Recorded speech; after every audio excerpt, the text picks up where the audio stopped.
Communiqué officiel. Le président de la République, chef de l'État, commandant suprême de forces armées de la République démocratique du Congo et de la police nationale congolaise, a présidé ce samedi 29 octobre 2022 à la Cité de l'Union africaine à Kinshasa, une réunion élargie du Conseil supérieur de la défense.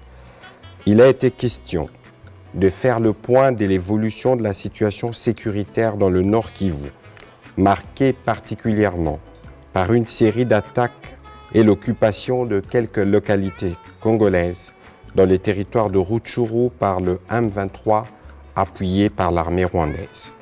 À la lumière des différents rapports recueillis sur terrain, dont celui du Centre conjoint des opérations, équipé des drones de surveillance, il a été observé ces derniers jours une arrivée massive des éléments de l'armée rwandaise pour appuyer les terroristes du M23 en vue d'une offensive générale contre les positions de forces armées de la République démocratique du Congo.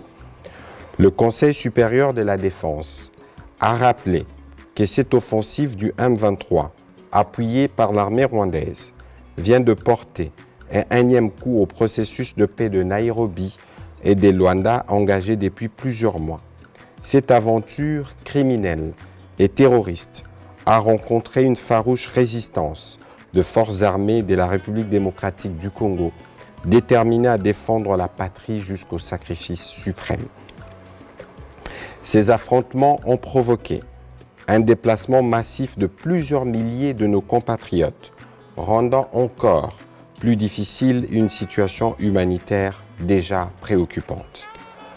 Au regard de faits qui précèdent, le Conseil supérieur de la défense demande au gouvernement 1.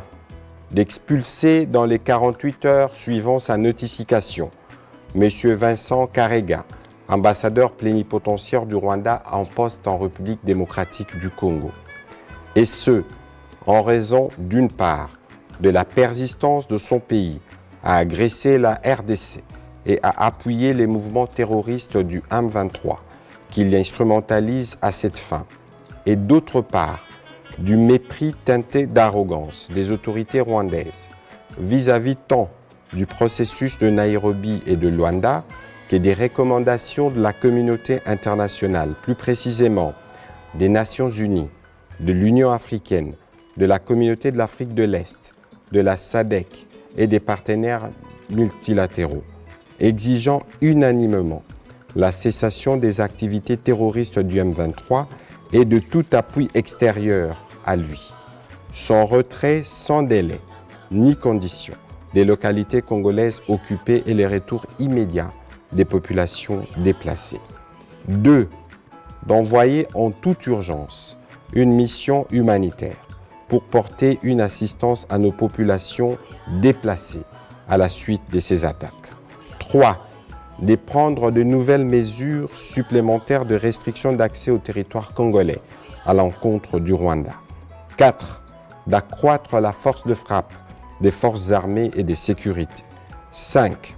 De réaffirmer la volonté de la République démocratique du Congo de rester engagée dans les processus de paix de Nairobi et de Luanda en vue de restaurer durablement la paix, la sécurité et la stabilité dans la région du Grand Lac.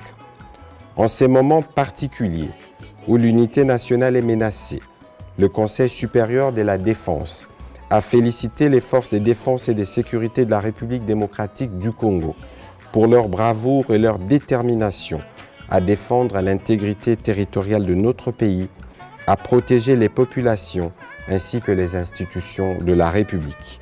Il les exhorte à poursuivre leur noble mission.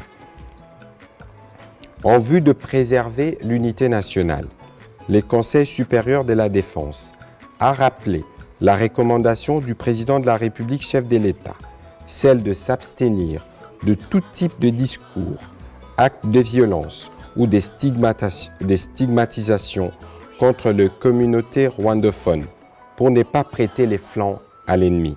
Il a encouragé les services de sécurité à veiller à la stricte observance de cette recommandation. Enfin, le Conseil supérieur de la défense remercie le peuple congolais pour l'élan de solidarité et de patriotisme manifesté à l'endroit de nos forces armées et de nos populations touchées par cette agression. Il a annoncé que le président de la République, chef de l'État, s'adressera à la nation dans les prochains jours. Fait à Kinshasa le 29 octobre 2022 pour les Conseils supérieurs de la défense élargi. Patrick Muyaya, ministre de la Communication et des Médias, porte-parole du gouvernement. Je vous remercie.